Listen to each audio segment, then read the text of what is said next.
ഹോർമൂസിലെ ആ സംഘർഷം അങ്ങോട്ട് തീരുന്നില്ല. ഹോർമൂസ് കടലിടുക്കിൽ ആകെപ്പാടെ പെട്ടുകിടക്കുകയാണ് അമേരിക്കയും ഇറാനും. അമേരിക്ക ഇറാനും മാത്രമല്ല, അവർ കാരണം മറ്റു രാജ്യങ്ങളും പെട്ടുകിടക്കുകയാണ്. ലോകം മുഴുവൻ പെട്ടുകിടക്കുകയാണ്.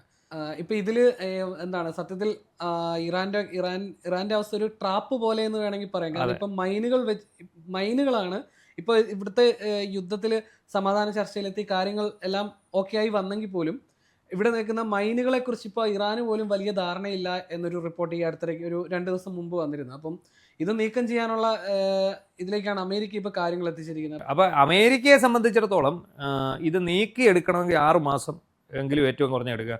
ഇത് കണ്ടെത്താൻ ഇത് ആദ്യം ഇതെന്തായിരുന്നു, ഈ മൈൻ സ്വീപ്പർ എന്ന് പറഞ്ഞ പണ്ടൊരു ഗെയിം ഉണ്ടായിരുന്നു നമ്മുടെ മൊബൈലിലും കമ്പ്യൂട്ടറിലും. മൈൻ സ്വീപ്പർ അത് നമ്മളിങ്ങനെ ഓരോ സ്ഥലത്ത് ഈ മൈൻ കുഴിച്ചിട്ട് അവിടെ പോയി നോക്കും. ഏതാണ്ട് അതേ ഒരു അവസ്ഥയിലാണ് ഈ അമേരിക്ക ഇപ്പോൾ ഉള്ളത്. ഈ മൈൻ സ്വീപ്പ് ചെയ്യണമെങ്കിൽ ആദ്യം മൈൻസ് കണ്ടെത്തണം.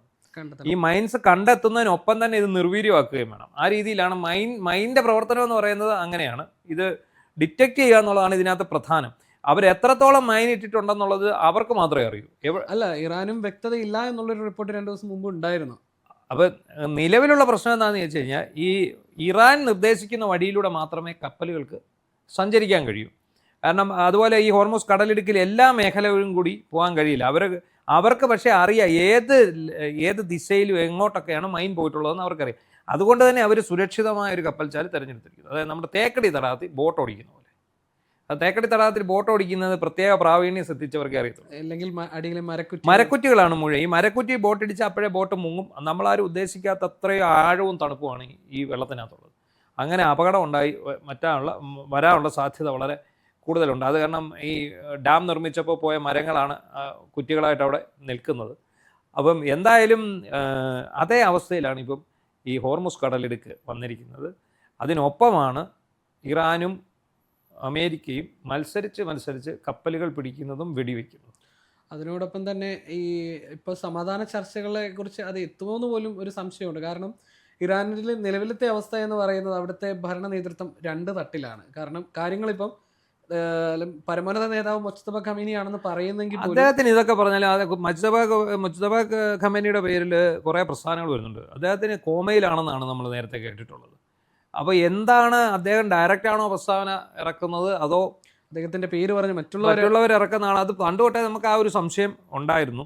എന്തായാലും ഖമേനിയും അവരുടെ പിന്നെ പെഷസ്ക്യാൻ ഒരു സമാധാനപ്രിയനാണ്.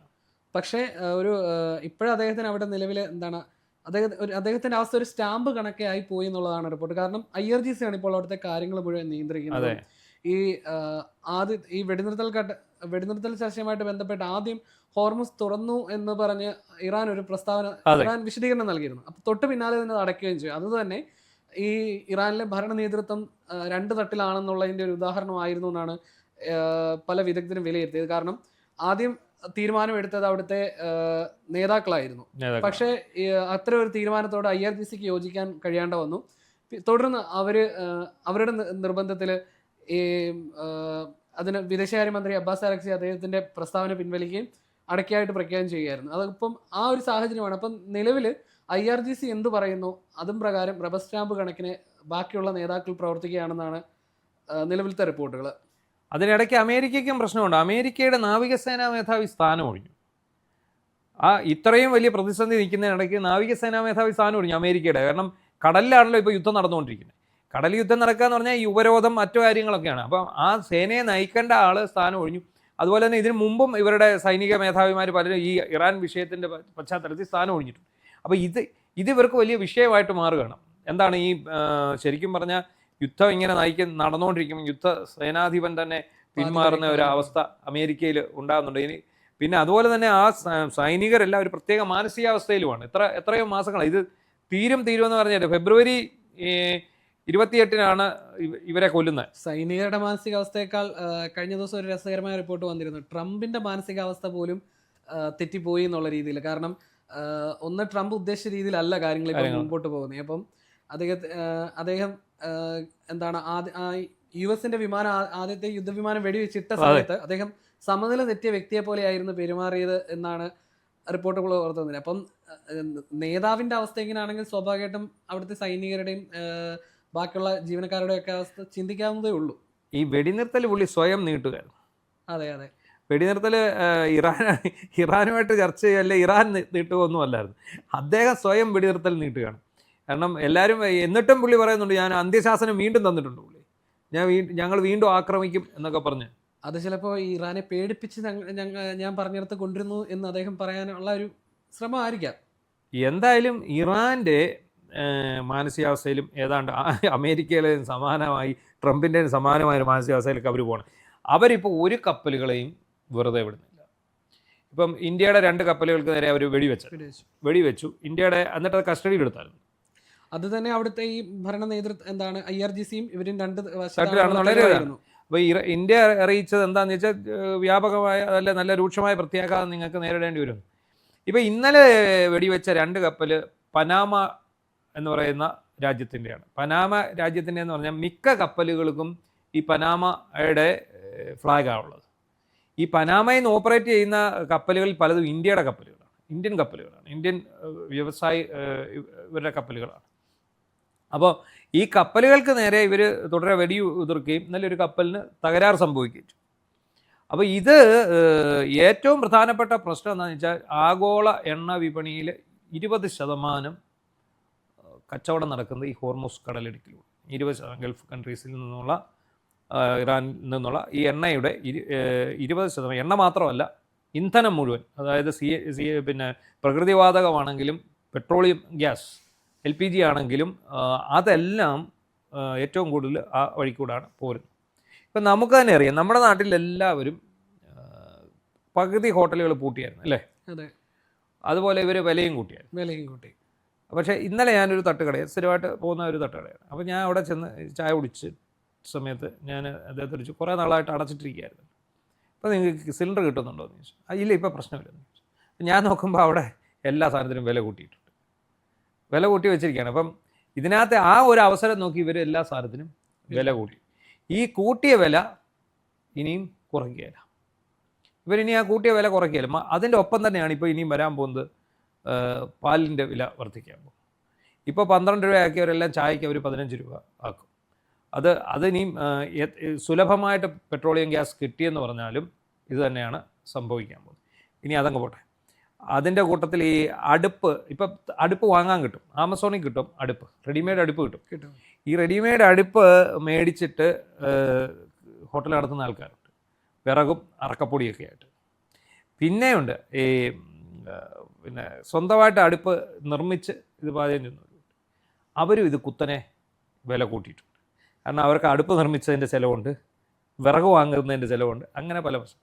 ഇപ്പം നമ്മൾ ഏറ്റവും ശ്രദ്ധിക്കേണ്ട ഒരു കാര്യം, ഒരു കപ്പൽ ഇറാനിൽ നിന്ന് ഹോർമൂസ് വഴി ഇന്ത്യയിലേക്ക് വന്നില്ലെങ്കിൽ ഇന്ത്യക്ക് ഉണ്ടാകാൻ പോകുന്ന ഒരു സാമ്പത്തിക പ്രതിസന്ധിയാണ്. ഒരു സാമ്പത്തിക പ്രതിസന്ധിയല്ല, ഇന്ത്യക്ക് ഉണ്ടാകാൻ പോകുന്ന ഏറ്റവും വലിയ രൂക്ഷമായ പ്രതിസന്ധിയാണ് എന്താണ് പറയുന്നത്, ഈ വിലക്കയറ്റം എന്ന് പറയുന്നത്. നമ്മുടെ ഒരു ഉദാഹരണമാണ് ഈ പറഞ്ഞത്. അപ്പോൾ ഇത് തന്നെ ലോകമെമ്പാടും വഴി ഇപ്പോഴേ ഏറ്റവും കൂടുതൽ കടുത്ത പ്രതിസന്ധി നിൽക്കുന്ന നമ്മുടെ അയൽ രാജ്യം ബംഗ്ലാദേശിലും സമാന അവസ്ഥയാണെന്ന് റിപ്പോർട്ട് ഉണ്ടായിരുന്നു. അത് അവിടെ പമ്പുകളിൽ ഇന്ധനം കൊടുക്കുന്നതിന് ഒരു കൃത്യം ഒരു അളവ് വെച്ചിട്ടുണ്ട്.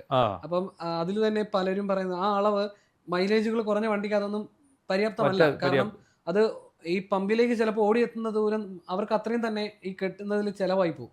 അപ്പോൾ ബംഗ്ലാദേശ് ഈ പറയുന്ന പോലെ പ്രതിസന്ധി നേരിടുന്ന ഒരു രാജ്യമാണ് പാകിസ്ഥാനുണ്ട്. ഇപ്പം ശ്രീലങ്കയും നേപ്പാളും ഒക്കെ നേരത്തെ പെട്രോൾ ക്ഷാമമുള്ള രാജ്യങ്ങളാണ്. ശ്രീലങ്കയിൽ ഞാനിപ്പോൾ പല യൂട്യൂബർമാരും ശ്രീലങ്കയിൽ പോയിട്ട്, ഇപ്പോൾ കഴിഞ്ഞിടയ്ക്ക് നമ്മുടെ സുജിത്ത് ഭക്തൻ്റെ കണ്ടു, ശ്രീലങ്കയിൽ പോയിട്ട് ഈ പെട്രോൾ പമ്പിന് മുമ്പിൽ 10 കിലോമീറ്ററൊക്കെ നീളത്തിലാണ്. ഇതേപോലെ ഞാൻ കണ്ടത് നേപ്പാളിലാണ്. നേപ്പാളിലും ഇതുപോലെ തന്നെയാണ്, നമുക്ക് ദൂരേക്കാണ് ക്യൂ ആണ്, നല്ല വിലയാണ് ഈ പെട്രോളിന്. പാകിസ്ഥാനിലും ഇത് തന്നെയാണ് അവസ്ഥ. അപ്പോൾ ഈ യുദ്ധം തുടങ്ങുന്നതിന് മുമ്പ് തന്നെ പാകിസ്ഥാനിലും നേപ്പാളിലും ശ്രീലങ്കയിലും ഒക്കെ ഇതേ അവസ്ഥയാണ്. അപ്പോൾ ഈ യുദ്ധം കൂടെ ആരംഭിച്ചു കഴിഞ്ഞപ്പോഴത്തേക്ക് അവരുടെ ഒരു ജീവിതാവസ്ഥ നമുക്ക് ആലോചിക്കാവുന്നതേ ഉള്ളൂ. നമ്മൾ ഈ മറ്റേ തെരഞ്ഞെടുപ്പും മറ്റു പ്രശ്നങ്ങളും വാർത്തകളും ഒക്കെ ആയിട്ട് നമ്മളിങ്ങനെ മുന്നോട്ട് പോകുന്നത് കാരണം നമ്മൾ ഈ മറ്റ് രാജ്യങ്ങളുടെ ഒരു ഈ യുദ്ധം എങ്ങനെ അവരെ ബാധിച്ചു എന്നുള്ള ഒരു കാര്യത്തിൽ നമ്മൾ ചർച്ച ചെയ്യുന്നതേ ഇല്ല. അവിടെയാണ് പ്രശ്നം. നമ്മളാകെ ഇപ്പം കേരളത്തിലെ ഈ വിവാദങ്ങളുടെയും വിഷയങ്ങളുടെയും പുറത്ത് നമ്മൾ എനിക്ക് തോന്നുന്നു അമേരിക്ക ഇറാൻ യുദ്ധത്തെ ശ്രദ്ധയോടെ വീക്ഷിക്കുന്ന കുറേ ആൾക്കാരെന്ന് പറഞ്ഞാൽ കുറച്ച് ഗൾഫുകാരുണ്ടാവും, അമേരിക്ക ജോലി ചെയ്യുന്ന കുറച്ച് ആൾക്കാരുണ്ടാവും. നമ്മുടെ മലയാളികൾ ഇവിടെ ഉള്ളവർ ഇതിനെ നോക്കുന്നതേ ഇല്ലെന്നാണ് എൻ്റെ ഒരു അഭിപ്രായം. അത് മലയാളികൾക്ക് ഒരുപക്ഷെ അവിടെ യുദ്ധം നടക്കുന്നത് നമുക്ക് എന്താ എന്നൊരു തോന്നലാണ്. ഒരു 90% മലയാളികളുടെ ചിന്ത അങ്ങനെയാണ്. അത് ഈ രീതിയിൽ നമ്മുടെ അടുക്കളയിലേക്കും ആ യുദ്ധം ബാധിക്കുമ്പോൾ മാത്രമേ അവരൊരുപക്ഷെ അതിനെക്കുറിച്ച് ചിന്തിച്ചു തുടങ്ങുകയുള്ളൂ. എന്തായാലും ഹോർമൂസ് വീണ്ടും വാർത്തകളിൽ നിറയുകയാണ്. നമ്മുടെ നാട്ടിൽ ഗ്യാസ് കുറ്റിക്കൊക്കെ വീണ്ടും ക്ഷാമം വരുമ്പോൾ ഇപ്പോഴാ പഴയ പോലെ ക്ഷാമം ഒരു ഭീതി ജനങ്ങളുടെ ഇടയിൽ അത് മാറിയിട്ടുണ്ട്. പക്ഷെ നമ്മുടെ ഇടയിൽ ഈ ഗ്യാസ് സിലിണ്ടറിനും അതുപോലെ തന്നെ പെട്രോളിയം ഉൽപ്പന്നങ്ങൾക്കും എല്ലാം ക്ഷാമം വരുന്ന ഒരു അവസ്ഥ വരുമ്പോൾ മാത്രമാണ് നമ്മൾ യുദ്ധത്തിൻ്റെ കെടുതി നമ്മൾ മനസ്സിലാക്കുക എന്നുള്ളതാണ് സത്യം.